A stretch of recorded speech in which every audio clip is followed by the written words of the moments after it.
Avui he decidit una cosa.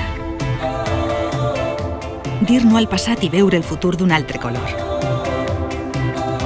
He decidit donar un pas endavant. Avui he decidit que la meua veu se senta alta i clara. He decidit tindre el que mereix, el que mereixen els meus. Avui he decidit no perdre allò que és important, les coses importants. He decidit deixar el costum de no ens queda una altra, la queixa, i passar a l'acció. Avui he decidit créixer, lluitar, demostrar. Avui he decidit que conformar-se és la pitjor opció. Que tot i que intenten convèncer-nos del contrari, sí que hi ha opció. Avui he decidit que el canvi està en les nostres mans. Decidix avui tu també. Vota PSOE.